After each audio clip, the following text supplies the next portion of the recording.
Il te manque 2-3 éléments, non? Une petite paire de calcéi, une tunique, comme ça on fait un vrai voyage dans le temps, non? Qu'est-ce que t'en dis? Eh ben là, ça m'a l'air bien. Bon, on est pas mal du tout. On a les 4e plus grands termes des 3 Gaules ici à Chassenon. Tout le grand parcours, comme on va le faire ensemble.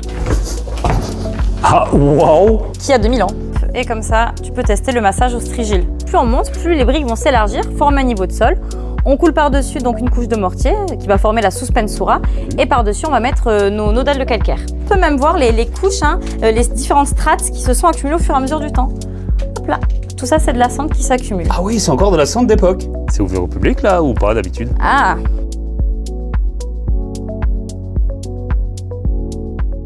On aperçoit les thermes qui sont les mieux conservés de France et aujourd'hui je suis attendu par Rose qui doit être un petit peu en contrebas. Et on est à 435 km de Lutèce, donc le nom de Paris. Et en fait, on avait un site qui était sur plusieurs hectares. On avait un temple qui était là-bas, également peut-être un théâtre, mais elle va nous expliquer ça dans un instant. C'est un site qui est vraiment impressionnant et qui a été redécouvert au 19e siècle, qui a été fouillé. Et en fait, toute cette partie a été préservée parce qu'elle était enterrée. Bonjour Rose. Et bonjour Mathieu, bienvenue à Casino Magus. Merci beaucoup. Bon, je pense qu'avant de commencer, il te manque 2-3 éléments, non? Une petite paire de calcéi, une tunique, comme ça on fait un vrai voyage dans le temps, non? Qu'est-ce que t'en dis? Ah, clairement, c'est beaucoup plus immersif. Bah oui, je vais me changer. Et ben là, ça m'a l'air bien. Bon, on est pas mal du tout. Tant mieux. Il n'y a que la coupe de cheveux peut-être qui fait pas très gallo-romaine. C'est pas la romaine, effectivement. La gallo-romaine, parce que là, on est en Gaule. Donc là, on se trouve en Terre-les-Mauvis, on est sur la ville de Casino Magus. Donc le cœur de la ville se trouvait un petit peu plus loin, sous l'actuel village de Chassenon. Donc on connaît assez mal le cœur de ville, mais ce qu'on connaît très bien, ce sont les thermes gallo-romains. Donc là, vous avez les vestiges les mieux conservés de France pour des thermes. Waouh. Et on va pouvoir se mettre dans la peau des gallo-romains. Je crois que ça y est, on a la tenue. Là, on est vraiment dans l'ambiance. Alors il faut imaginer que les voyageurs arrivaient par la Via Agrippa, donc une grande voie qui reliait Lugdunum, l'actuelle ville de Lyon, à la ville de Mediolanum Santonum, l'actuelle ville de Saintes. Et quand la route est longue et fatigante, on peut s'arrêter, faire une halte à Casino Magus, profiter des thermes pour se laver, mais aussi faire du commerce. On peut dormir dans les auberges de Casino Magus. Parce que la Via Agrippa, c'était la route qui reliait Rome, en fait, je crois, toutes les capitales de la Gaule ou de l'Empire. Oui, c'est ça. C'est quand les Romains vont arriver sur le territoire, l'une des premières choses qu'ils vont faire, c'est mettre en place des grandes voies commerciales qui vont permettre de rattacher le territoire conquis à la capitale de l'Empire, la ville de Rome, comme tu le disais. Donc un axe vraiment pas secondaire. Ah non, c'est pas un axe secondaire. En plus, on va être au carrefour avec une autre route ici, une route qui reliait Poitiers à la ville de Périgueux. Donc carrefour majeur, ici on est sur une Mentio, un relais routier. Et l'entrée est juste là-bas, je crois. Donc l'entrée se trouvait ici au sud, elle a disparu, mais on l'a représentée par ces 2 pots d'olivier. D'accord. On va regagner les vestiaires maintenant, c'est le commencement finalement. Très bien. Donc là, on a une idée. Alors, ça a l'air d'être vraiment gigantesque en termes de superficie, parce que là, aujourd'hui, 12 500 mètres carrés, c'est immense. On a les 4e plus grands termes des 3 Gaules ici à Chassenon. Ouais, donc c'était vraiment quelque chose qui était fait pour impressionner. Oui, pour impressionner, parce qu'on se trouve à la frontière du territoire des Lémovis, donc on va créer une sorte de porte monumentale d'entrée sur un territoire ici. Et là, pour les vestiaires, alors, comment c'était? Est-ce qu'on sait à peu près comment c'était divisé? Il devait y avoir des murs de refend. Enfin, je pense que... Il y a des murs. Alors là, on est sous une galerie à colonnes. Là, sur la gauche, on va avoir un espace de sport en plein est, une palestre. Oui. Et ensuite, un peu plus loin, les vestiaires complètement abrités, où on va aller déposer nos affaires dans les casiers et prendre tout notre nécessaire de bain. Ouais, ce qu'il faut savoir aussi que les thermes, c'était un lieu de rencontre, d'échange, mais aussi pour faire de l'exercice, même si c'était peut-être pas la fonction première. Mens sana in corpore sano. Un esprit sain dans un corps sain, c'est un peu la devise des Romains. Donc on travaille l'esprit, mais aussi le corps dans les termes. Une seule entrée en pré là-bas, c'est pour accéder plutôt aux espaces de sport. Par contre, double entrée, on en a une au nord. Le bâtiment est construit selon un plan symétrique. Plusieurs centaines de mètres carrés. Là, c'est immense. On peut accueillir plusieurs centaines de personnes en même temps dans les termes. Donc on devait avoir des casiers, je pense. Donc effectivement, on déposait ses affaires dans ces casiers. On pouvait déposer ses calcéi, sa stola, sa pala, ses bijoux, sa petite bourse. Pareil qu'il y avait beaucoup de vols dans les termes. Donc pas de serrure à l'époque. Pourtant les serrures, il y avait des serrures sur des maisons, je comprends. Mais peut-être pas sur tous les casiers pour autant de monde dans ces lieux publics. En tout cas, c'est ce que nous disent les auteurs antiques. Oui, donc il y a des sources, c'est sourcé tout ça? Oui, c'est sourcé. On a beaucoup d'auteurs antiques qui nous en parlent, notamment Sénèque, qui explique que c'est vraiment un endroit très vivant, les thermes. Et une fois qu'on s'est établi, on va récupérer tout son nécessaire de bain. Donc les huiles, les onguents, le trousseau et le fameux strigile qu'on vous montrera tout à l'heure. Et au niveau de cet espace des vestiaires, là je vois qu'il n'y a plus de délimitation, en fait on a juste les pourtours. C'était aussi grand, comment c'était délimité? Oui, en fait ça faisait une sorte de U avec un plancher bois qui raccordait les vestiaires au gymnase. Un plancher bois? Un plancher bois, oui, surélevé dans cet espace. C'était une salle un peu polyvalente, c'est pour ça qu'il n'y avait pas de cloison ici, D'accord. En tout cas quelque chose d'amovible. D'accord. Ouais, de plus chaleureux aussi. Plus chaleureux aussi. Et puis il y a beaucoup de monde, donc ça facilite la circulation quand les espaces sont ouverts. Et du coup, la suite du parcours, c'était donc derrière. Oui, l'échauffement du corps avec l'exercice physique, soit dans le gymnase, mais il fait beau aujourd'hui, donc on ne va pas s'enfermer. On va aller dans la palestre, juste en contrebas. Ouais, ce qu'il faut rappeler que le parcours de soins, il y avait toute une progression en fait. On allait vers des salles tièdes, chaudes, je crois, hein, c'est ça? C'est ça. Et froides après. Voilà pour le choc thermique, hein, pour resserrer les pores de la peau qu'on a dilatés. La palestre, en fait, c'est le nom d'un espace où on va faire du sport, beaucoup de lutte. Mais nous, ici, on a la chance d'avoir des palestres à natatio, donc dotées de grandes piscines où on peut faire de la natation. D'accord. Et donc là, c'est ici, je crois, qu'il reste... Il faut se projeter un petit peu, mais elle était là, la piscine. Tu es dedans d'ailleurs, Mathieu. Et là, est-ce que ce sont des rigoles, en fait, pour l'écoulement du surplus d'eau, vu qu'on avait... Parce que là, on est dans le bassin, en fait, si je comprends bien, ici. Après, les fouilles, un tour couvert pour des questions de conservation, tout à fait. Et là, en fait, pour récolter le surplus d'eau. Ouais, le surplus d'eau, effectivement, un peu comme un fleuve avec les petits cours d'eau. Et là, on a l'évacuation, donc vers les latrines, c'est ce que tu me disais? Le réseau d'égout et les latrines un peu plus bas. Donc la suite, du coup, Rose? Et bien la suite, on continue à chauffer son corps. On va aller dans la grande salle des bains. Pour moi, c'est la plus belle salle des thermes qu'on va découvrir ensemble. D'accord. Aujourd'hui, il fait vraiment chaud, on n'a pas besoin de s'exercer, hein, pour le coup. Non, on va apprécier le choc thermique du frigidarium. Oui, parce que là, il y a des toitures qui ont été apposées pour protéger le site, pour le préserver. Tout à fait. Et là, c'était déjà couvert à l'époque, mais aujourd'hui, on a fait le choix de ne pas mettre de toiture. Par contre, la palestre où on se trouvait tout à l'heure était bien à ciel ouvert. Hein. Et la salle des bains est par ici. Mais ça dépend du temps que tu as accordé aux soins du corps à l'époque. Hein. On peut simplement faire un petit tour dans la palestre et venir dans le frigidarium pour le choc thermique ou faire tout le grand parcours comme on va le faire ensemble. Ah, waouh! Et alors, encore, on est censé être nu dans les thermes à l'époque. Hein. Et c'est d'ailleurs pour ça que les hommes et les femmes ne venaient pas au même moment. On va avoir généralement les femmes et les enfants le matin et l'après-midi les hommes. 2e siècle et ils vont être en fonctionnement jusqu'en 275-280 après Jésus-Christ, jusqu'à ce qu'un grand incendie ravage le site. Même en fait, encore du dallage d'origine, ouais, visiblement, et surtout des empreintes. Et on voit qu'il y a des dalles, alors on le voit très bien, de différentes tailles. Et complètement différentes. Et c'est impressionnant de voir, un peu comme aujourd'hui le béton armé, parce qu'il y a aussi le béton dit romain, avec de la pouzzolane, mais je crois que c'est pas le cas ici. Et on a encore les parois. Enfin, moi, de voir ça de près, là, je suis vraiment bluffé, et vraiment, hein, sincèrement. Du coup, les hypocostes, moi, j'en ai jamais vu en vrai, mais c'est le système de chauffage vraiment typiquement romain ou gallo-romain. Oui, enfin, c'est même une idée qu'ils ont piqué aux Grecs, hein, pour être honnête. Oui, mais ici, on n'a pas vraiment les pilettes de briques peut-être auxquelles tu t'attendais. Oui. Parce que tu as vu la taille de ce bassin. Imagine le poids que l'eau exercerait sur les pilettes. Elle ne résisterait pas longtemps.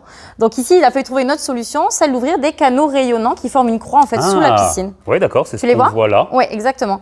Et il y a aussi ce grand couloir qui fait tout le tour de la piscine, qui va quand même permettre à l'air chaud de circuler, tout en ayant une base solide pour supporter le poids du bassin. Et on a donc le dallage d'origine ici, mais avec des empreintes à côté. Donc il y en a beaucoup de manquants.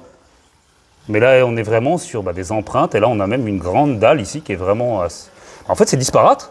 C'est assez disparate, mais c'est ce qui le rend joli aussi, ce fond de bassin. Oui, clairement, parce qu'on voit que c'est cohérent. Là, on a vraiment, ici, encore un échantillon, en fait, ici. Qui a 2000 ans. Donc, si cette piscine t'a déjà bien impressionné, l'autre ne va pas te décevoir.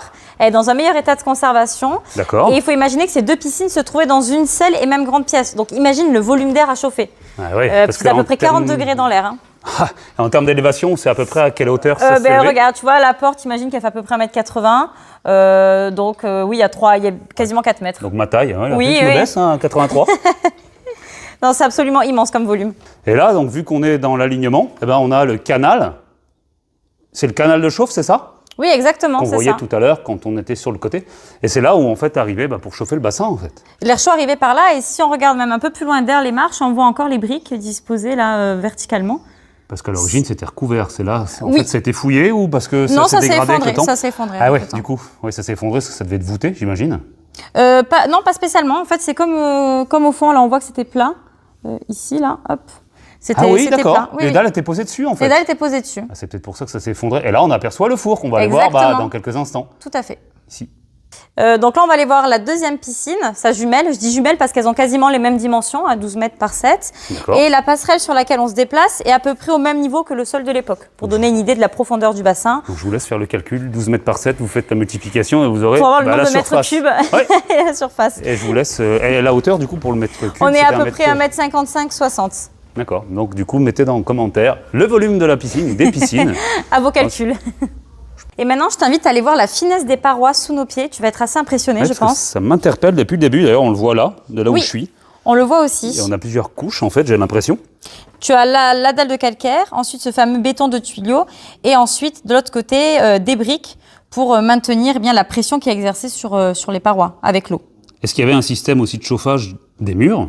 Parce que là, on est au chauffage par le sol. Oui, on va aussi avoir un système de chauffage par les murs qu'on ne verra pas ici, mais un peu plus loin, avec des tubuli, des sortes de briques creuses intégrées sur toute la hauteur de mur. Et là, on a chaud, très chaud. Alors ici, il faisait 40 degrés, mais pour transpirer encore plus, on peut aller dans la Sudatio. Donc plus de 50 degrés nous attendent. Pour ça, on peut aller donc sur notre gauche. On retrouve bien les racines, hein, Sudatio, pour suer en fait. Donc c'est vraiment... oui, on devine l'ambiance là, et ouais, on va transpirer. Ça. Mais surtout les racines latines, on les retrouve dans le français en fait. C'est ça, très important pour comprendre notre langue actuelle. Alors pour avoir très chaud, on va bien sûr continuer à chauffer par le sol, mais on peut également chauffer par les murs. Tu as ici un système de tubuli, donc des briques creuses qui vont permettre à l'air chaud de circuler à travers les murs. Ça va aussi permettre d'évacuer les fumées au niveau des toitures. Et là, on reste 10-15 minutes grand max, après on continue, sinon on est tout sec. Hein. Ici, il n'y a pas du tout d'humidité, pas de bassin dans cette pièce. C'est vraiment l'équivalent d'un sauna. Mais Rose, du coup, c'est quoi ces grosses pierres là? Ah, ces grosses pierres, alors c'est pas leur emplacement d'origine. En fait, elles servaient à créer des grands piliers qui permettaient de supporter des voûtes qui se trouvaient un petit peu plus loin dans les autres pièces. Ah bah qu'on aperçoit là en fait, je crois qu'il y en a encore une en élévation, non? Oui, voilà, c'est ça exactement. Les blocs étaient empilés là-bas les uns sur les autres. Et donc c'était des passages pour les voûtes? Exactement, pour circuler d'un bassin à l'autre. D'accord. Et elles ont été mises là parce qu'il y a eu des fouilles? C'est au moment des fouilles, oui, voilà, c'est ça exactement, elles ont été déplacées. Et en parlant de fouilles, je ne sais pas si tu l'as remarqué ici, on ne peut pas la louper, une grande butte témoin qui montre le niveau d'enfouissement total des vestiges jusqu'en 58. Et on voit les strates, exactement. Et là, j'ai l'impression que ce sont des tuiles. Il y a des tuiles, il y a des briques, il y a aussi des blocs d'impactite qui servaient à construire les murs. Oui, d'accord. Donc c'est vraiment... Et donc la couche, le sol originel, c'est ici? Oui, même encore un petit peu plus loin. Il faut imaginer aussi que la nature avait repris ses droits. De grands arbres prenaient racine. Il a fallu enlever tout ça pour découvrir le couvert végétal qu'il fallait enlever. Oui. Vraiment enlever... Exactement. Donc ça fait un sacré boulot de Romain, comme on aime bien le dire ici, qui a été fait par Monsieur Moreau et son équipe. Oui, effectivement. Dans les années 50 jusqu'aux années 80, je crois, c'est ça? Oui, c'est ça, de 58 à 88, ce sont des fouilles 100% bénévoles, donc initiées par Monsieur Moreau, et il faut attendre les années 90 pour des fouilles professionnelles. Un peu de vent, ça fait du bien, ça rafraîchit un peu. Oui. Et moi, ça me parle d'autant plus, c'est vrai que là, c'est bien d'avoir ça, de montrer vraiment l'évolution, en fait. Oui, c'est ça. Parce qu'on est sur un site archéologique ici, avant tout. Et l'archéologie, c'est un livre qui se lit un peu à l'envers. On commence par le plus récent pour aller vers le plus ancien. Ouais, exactement, tout ce qui est plus bas et plus ancien, forcément, logiquement. Et c'est comme ça aussi qu'on sait que le site a été occupé jusqu'au 6e siècle environ. Hein. Alors plus comme des termes, mais c'est tardif, pour des zones d'habitat, des zones de stockage, des zones d'artisanat. Et après, on n'entend plus du tout parler donc de Chassenon. Et c'est la meilleure chose qui pouvait arriver au site. Oui, parce qu'il a été préservé pour le coup. Et oui, exactement. Parce qu'il est vraiment grand. Je pense que j'irai après, moi, voir le temple. Oui. Peut-être là-bas. C'est une ville quand même de 140 hectares, Casino-Magus à l'époque. Ouais, donc c'est quand même très grand. Très, très grand. Et là, on voit très bien l'épaisseur, parce que pour le coup, là, c'est un mur de refend, enfin un mur porteur, je pense, avec la toiture. Mais là, on a un bon mètre 10-20, je pense. Peut-être aussi pour... Oui, là, les blocs d'impactite sont très larges. Hein. Ah ouais, et puis là, on reconnaît bien la pierre caractéristique d'ici. Là, c'est vraiment une découverte pour moi. N'hésite pas à me le dire si tu le savais en commentaire. Si on n'est pas très loin de Clermont-Ferrand, mais ça n'a rien à voir avec la pierre volcanique, du coup. Non, rien à voir. Et là, on a même les bulles d'air qu'il devait y avoir. Et pas mal d'inclusions d'autres pierres quand la fusion s'est faite à l'impact de cette météorite. Il y a 250 millions d'années, c'est ça? 200 millions d'années, ouais. 200 millions, ok. Et là, on a un peu de pierre maçonnée. Et on a même donc l'appareillage d'époque, a priori, oui, qui est encore là, avec des blocs de pierre taillée et d'impactite, toujours, mais de petits appareils. Exactement, très régulier dans la taille, nos gallo-romains. C'est ça. De toute façon, oui, la rigueur, toujours. Oui, vraiment. Hein. Et puis de toute façon, il va y avoir un enduit. La pierre ne devait pas être apparente. Oui, exactement. Pas de pierre apparente. Tout est recouvert d'un enduit à la chaux. Voilà, c'est très sobre. Pour le coup, pas de peinture, pas de mosaïque non plus. Pas de mosaïque, pas de grande fresque, un décor très sobre. Aucune mosaïque n'a été retrouvée. Non, pas dans les termes en tout cas. D'accord. Donc là, on a quitté la Sudatio pour entrer dans le caldarium. Il fait toujours très chaud, 50 degrés. Mais cette fois-ci, c'est très humide. C'est l'équivalent de hammam. Pour que ce soit humide, il y a un petit bassin d'eau chaude sur le côté. Mais ce qui est très intéressant dans cette pièce, il était là-bas, le bassin. Mais ce qui est très intéressant dans cette pièce, c'est l'hypocauste. Oui. On en parle depuis tout à l'heure, on va enfin le voir. Avec des pilettes, moi, j'ai jamais vu ça en vrai encore, pour l'instant. Oui, Alors ici, tu C'est en le as. chauffage par le sol en fait. C'est le chauffage par le sol. Donc l'air chaud est produit par des foyers qui se trouvaient donc de l'autre côté de ce mur, dans des grands fours. L'air chaud pouvait passer donc sous nos pieds en circulant par cette petite ouverture. Oui, qui est juste là. Qui est juste là, exactement. Donc c'est pas pour passer, hein, ça ressemble un peu à une porte, mais non, c'était vraiment pour laisser Non, passer sinon la chaleur. t'étais cuit si tu passais par là. Hein. Donc effectivement, c'est juste l'air chaud qui va circuler là et circuler sous nos pieds. Sous nos pieds, il y avait également les pilettes Ouais, de donc, briques. toute cette surface-là, on a donc des pilettes ici. Donc, Et, oui, et le sol est tellement chaud qu'il faut s'équiper d'une paire de sandales en bois que tu pourras essayer tout à l'heure si tu veux. qu'on n'a pas parce que là, Qu'on n'a pas effectivement, encore. Là, on se brûlerait les pieds sans les socs en bois tellement le sol était chauffé. D'accord. Et tout à l'heure, on verra donc ce système d'hypocaustes dans un meilleur état encore de conservation. Et on verra que ces pilettes prenaient une forme de palmier en quelque sorte pour créer une sorte de sol suspendu. Oui, et donc du coup pour soutenir le sol en fait. Voilà, Là, c'est ça. qu'on n'a pas en fait. Qu'on n'a pas, qui a disparu, mais c'est bien, ça révèle ce qui était Ouais, caché sous clairement, les pieds des clairement. usagers. Tout à fait.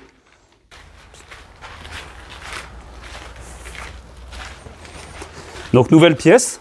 Oui, un onctorium destrictarium, donc deux noms un peu complexes pour désigner en Ouais, fait une salle de soins. J'ai pas fait latin moi au collège, parce que c'était même pas au lycée. Alors moi non plus, mais j'ai appris le vocabulaire au fur et à mesure des années passées ici. Ouais, c'est Et donc bien. là, une salle de soins pour prendre soin du corps, se faire masser et surtout décrasser sa peau, retirer l'huile qu'on avait appliquée sur son corps au début du parcours. Ouais, d'accord. On va pouvoir les tester tous. C'est vrai que les bains devaient être avec des Flaques d'huile, des cheveux morts, des peaux mortes, une eau trouble, voilà, ça casse un peu le mythe, mais c'était Ouais, bien mais c'était la l'ambiance, réalité. c'était la réalité. Surtout que le passage, il devait y avoir quand même beaucoup de monde, plusieurs centaines de personnes par jour. Donc cette salle porte deux noms, on y vient à deux reprises pour faire deux choses un petit peu différentes. D'accord. Quand on sort des vestiaires, on se rend dans l'onctorium pour l'onction du corps, on se recouvre le corps d'huile et l'huile est contenue dans des fioles en verre comme celle-ci qu'on appelle un naribal. D'accord. Et ensuite, on peut donc se faire masser sur cette table de massage. Et pour ça, on va utiliser un strigile. Le but, c'est de se décrasser, donc de retirer toute la crasse qu'on a accumulée sur le corps. L'huile, les peaux mortes, etc. Pour être tout beau, tout propre. Et là, c'est pour le parfum, la fiole qui est juste ici. Oui, là. le Je la parfum, voyais tout à on va l'heure. l'avoir plutôt dans des balles amères, des fioles avec de longs cols. On aime beaucoup le parfum à l'époque, des huiles parfumées ou des eaux parfumées. Mathieu, un petit massage ? Allez, je me tente. Enfin, je m'assois. On va voir. Donc, il faut que je mette les socs, du coup. Oui, et normalement, les calcés ils restent au casier dans les vestiaires et après, tu te promènes dans les thermes avec les socs aux pieds. Les socs en bois pour pas se brûler les pieds sur le sol qui est très chaud. Donc, les calcéis, c'est par ici. Voilà, Hop. c'est ça. Et Après, les socs. ça ressemble un peu à des sabots. Ça manque de souplesse, c'est pas en cuir. Hein. Ouais, mais j'en ai déjà porté pour tester, justement, et ça va. Impeccable. Alors, je te donne la main, je te prends la main, voilà, hop, et comme ça, tu peux tester le massage au strigile. Donc, un racloir courbe qui permet de se décrasser. Pas mal, non ? Oui. Ah, on a besoin. On est bien chez les gallo-romains. Exactement. Il y avait vraiment, au niveau de l'hygiène, un souci, puis du confort aussi. Et Oui. on y revient toujours. Hein. Et ils sont très coquets, regarde, tu peux te coiffer aussi quand tu viens dans les thermes. Surtout que j'ai les cheveux longs, ça peut être pratique pour moi. Ouais, c'est vraiment pas différent de ce qu'on peut avoir, là, ça doit être de l'os. Oui, c'est de la corne, voilà, corne, mais ça ouais. peut être en os aussi. Tu peux te raser si tu le souhaites. C'est déjà fait.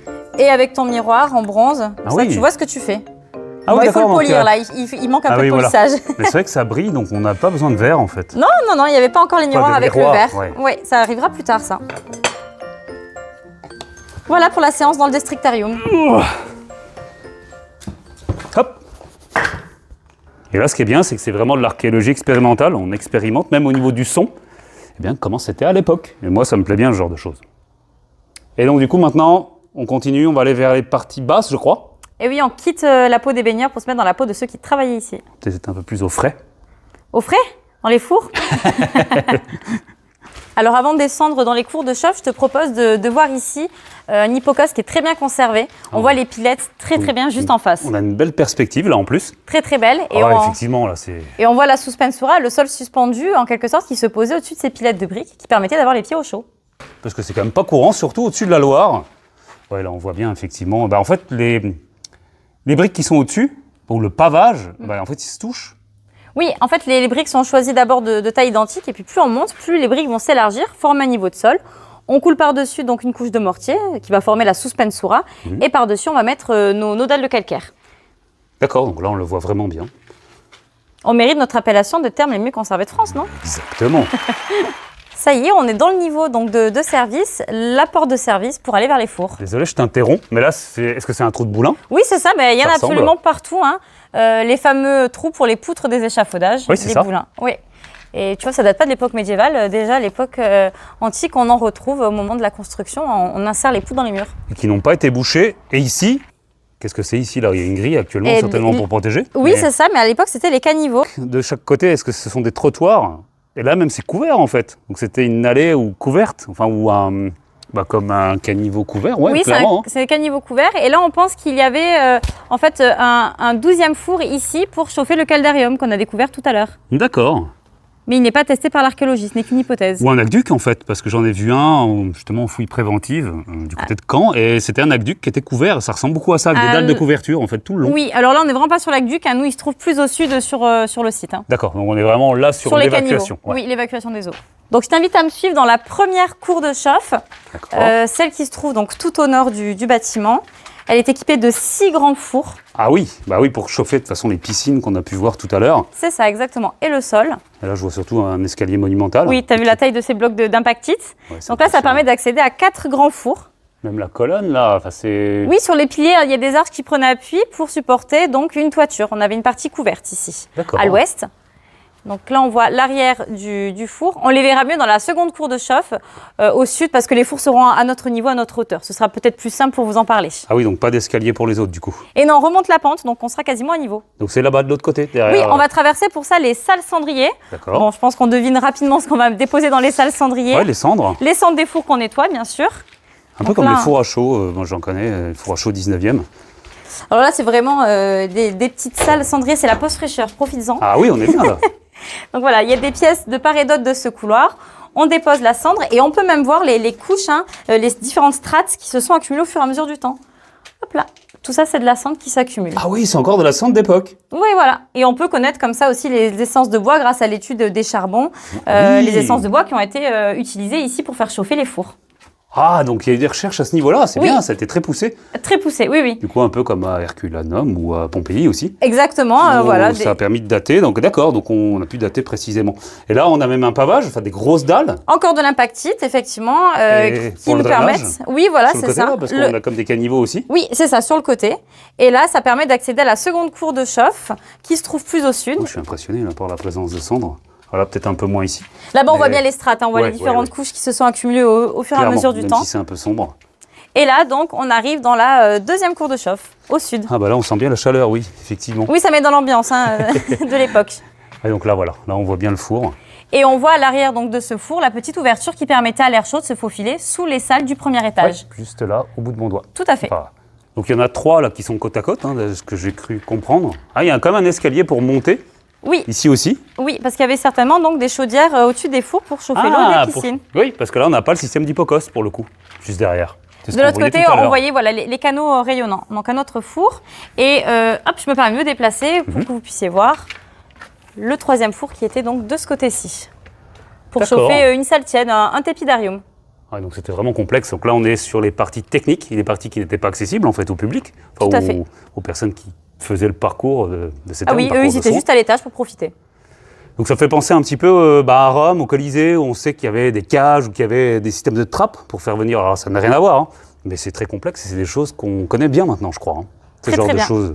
Oui, c'est très documenté. Et puis, on travaille beaucoup avec d'autres archéologues de d'autres pays pour comparer les différents sites. Et c'est comme ça qu'on enrichit nos connaissances. Ça, c'est hyper important, la complémentarité. Là, on retrouve donc le caniveau, mais qui longe vraiment tout le bâtiment en fait. Ah oui, et les caniveaux encerclent le bâtiment. Ça suit vraiment le mur. Et l'eau circule à l'intérieur, les eaux de pluie, les eaux usées. Ouais, même encore Et après, actuellement, je vois file qu'il y a une tout droit vers les gouttière. latrines. Ah oui, oui, ça fonctionne encore aujourd'hui. Hein. Oui, oui. Contrairement au Colisée, qui lui, je crois, a été démonté. Et en fait, il y a des infiltrations d'eau qui se font. Alors que pourtant, c'était conçu, je crois, hein, si je ne me trompe pas. Ah ben, les Movis, ils ont fait du costaud à Cassino-Magus, en tout cas. Oui, mais les Romains, de façon générale. Hein.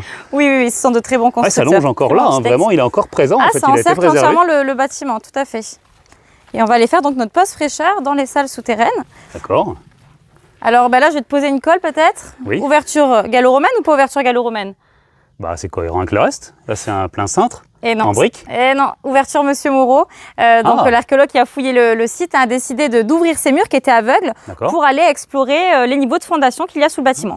Et on va marcher donc dans les pas de Monsieur Moreau, là, si tu en as envie. Bien. Ouais, donc là, c'est un peu de l'archéologie pour le coup, enfin un site archéologique. Oui. Hop là. Donc là, pendant 2000 ans, c'est resté fermé. Et Monsieur Moreau a décidé d'aller explorer ces salles pour mieux comprendre les techniques de construction du monument. C'est ouvert au public là ou pas d'habitude? Ah. Non, c'est toi qui as la clé? Pas toujours. J'ai la clé. Et tu as aussi l'éclairage. Tu as aussi qu'il va falloir prendre, je pense. Oui, on va pouvoir s'éclairer. Parce que là, je vois qu'il n'y a pas d'éclairage. Alors, hop. Et donc, du coup, c'était quoi la fonction de ces salles basses, là, vraiment sous les locaux techniques? La première, c'est celle qui va permettre de rattraper le niveau de pente du terrain. Oui. Donc, on va avoir des salles souterraines de plus en plus hautes quand on descend sur le site. D'accord. Et on a également une fonction de vide sanitaire. D'accord, donc pour faire en sorte qu'il y ait moins d'humidité? Oui, c'est ça, pour drainer, effectivement, et assainir la structure. Hop là, donc on va descendre. Là, j'ai l'impression de rentrer dans une tombe qui a été scellée en Égypte. Bah ouais, parce qu'elles sont toutes avec des scellés comme ça, des barrières qui bloquent. Est-ce que tu sens déjà la fraîcheur? Ah, ça fait plaisir. Hein, en plein mois de juillet, c'est appréciable. C'est bien, tu as sorti la lampe en plus. Donc là, ça ressemble à un conduit. Et je vois au premier abord qu'on a vraiment les traces de planches de coffrage. C'est bien, tu as l'œil d'archéologue qui est ouvert, effectivement. Exactement, et puis on voit beaucoup ça sur les blocos du mur de l'Atlantique.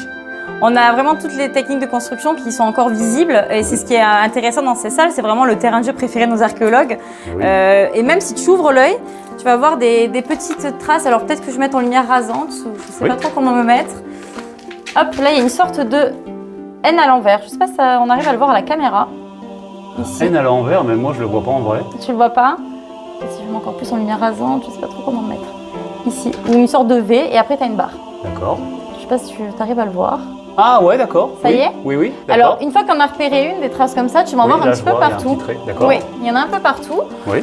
Donc là, on n'a pas exactement le sens et la signification de ces marques. Est-ce que ce sont des tâcherons pour être payés à la tâche? Est-ce que ce sont des repères pour positionner les planches dans un certain ordre? Voilà le genre d'hypothèse qu'on peut faire quand on est archéologue. Oui, comme les marques lapidaires en fait. Oui, voilà, c'est ça. Plein de petits indices que les archéologues vont essayer de capter dans ces salles. Donc il y en a une première. On poursuit l'exploration. On passe de l'autre côté. Bon, t'es grand, donc faut bien se baisser. Je vais me baisser. Je te suis. Moi, ça va, je suis pas très grand. La lumière. Donc ici, déjà, c'est un peu plus bas. On le remarque parce qu'on remonte la pente. Oui. Et je te fais tourner en rond depuis tout à l'heure parce que tu remarqueras qu'on est passé de l'autre côté. Il s'agit des salles cendriers éclairées en rose de l'autre côté. D'accord. Donc on tourne un petit peu en rond. Hein. Et ce qui est intéressant, je parlais de la fonction de vide sanitaire, c'est peut-être ce drain qui est ici, qui va permettre à l'humidité, à l'eau qui vient à pénétrer là, d'être évacuée pour éviter que les murs ne fassent éponge et donc ça fragilise toute la structure. Ici, c'est vraiment très simple. Et regarde, ça a bien fait le job. Hein. On a visité tous les niveaux supérieurs depuis ce matin. Oui. Et on voit que c'est du costaud. Ça n'a pas bougé. Clairement, effectivement. Et là, du coup, c'était muré d'époque? Oui, là, tout est d'époque. Là, il n'y a rien qui a été... c'est le mur extérieur, en fait, qu'on voit là. Oui, voilà, qui est même, en fait, sous le sol. Hein. Nous, on ne le voit pas. De l'autre côté, il y a les caniveaux qui circulent. Ça fait vraiment penser à des caves. En fait, c'est vraiment vide sanitaire. C'était pas pour stocker le bois, le fagot. On stocke absolument rien ici. Hein. Non. Après leur construction, les salles sont vraiment fermées et condamnées, justement, pour que la fonction de vide sanitaire soit la plus optimale possible. Oui, je comprends. Il fallait quand même en ressortir de ces salles quand on les avait construites. Donc, pour ça, on va aménager un petit puits d'évacuation que je t'invite à aller voir. Ah oui. Attention à la tête. D'accord. Donc pas forcément pour la pas du tout pour la ventilation. Alors, non, là c'est pas pour la ventilation. Oui, là c'est pour ressortir de ces salles une fois qu'on les a bâties. D'accord. Et alors il n'est pas très large, ce trou, il est juste ici. Ah oui. Donc hop, petite échelle en bois. Un petit puits, une sortie de secours, enfin vraiment. Oui, c'est ça. Et après on regagne la surface. Ouais. Donc ça a été obstrué. T'as une planche de bois, donc c'est pas très haut en fait. Voilà, c'est pas très haut. Et après on comble l'espace et on ne vient plus jamais ici pour conserver cette fonction de vide sanitaire. D'accord. Voilà, l'ambiance est sympa, on a envie de rester là, il fait frais. Oui, effectivement. Bon, on va retrouver la chaleur du sud sous la Loire. Attention, le choc thermique, hein, c'est comme dans les thermes finalement. Exactement. Du coup, merci pour cette visite, merci pour cet accueil. Merci à toi d'être venu. Pour ces thermes les mieux conservés de France. Oui. Et c'est vrai qu'on a vraiment différents niveaux, en fait, niveau technique, même ici au niveau des vides sanitaires. Et très bien conservés, des hypocostes, des grands bassins avec des empreintes, vraiment des anciennes dalles. Donc c'est quelque chose d'assez exceptionnel. Moi, j'étais content vraiment de venir là. J'attendais avec impatience le fait de venir. Et tu n'étais pas déçu du voyage, je pense? Non, absolument pas. Eh ben avec plaisir. Et puis maintenant, je t'invite surtout à découvrir le reste du parc, hein, Oui, puisqu'il y a parce quand que- même le temple qui se trouvait tout au fond là-bas, à l'ouest. Et puis on a aménagé le site. Il y a des jardins botaniques d'inspiration antique. Si la Oui. culture antique et romaine plaît aux visiteurs, voilà, il faut aller dans ces jardins. Il y a un espace de mini-ferme, des jeux antiques, Oui, c'est tout pour tout continuer le voyage. complexe en fait. C'est un site archéologique, oui, mais pas seulement pédagogique également. Oui, c'est vraiment un parc archéologique. Nous, aujourd'hui, c'est l'appellation qu'on lui donne. Oui, Et c'est qui porte bien son nom, je Ouais, pense. tout à fait. C'est ainsi que s'achève cette vidéo. Et du coup, je pense que c'est le temps d'aller manger. Même le stabilisateur, il a tendance à fatiguer. Oui. J'espère qu'il y aura du garum à manger ce midi, peut-être. Pas de garum, mais du vin gallo-romain. Du Ça vin gallo-romain tente, coupé oui. à l'eau. Pas coupé à l'eau, mais on peut, hein, si tu Parce que veux. logiquement, c'était ça. Hein. Oui, mais bu frais avec des épices, tu vas voir, et Ah du oui. miel. Vraiment la technique gallo-romaine. Et je te dis à tantôt. Comme Impeccable. l'archéo. Ouais, comme l'archéo.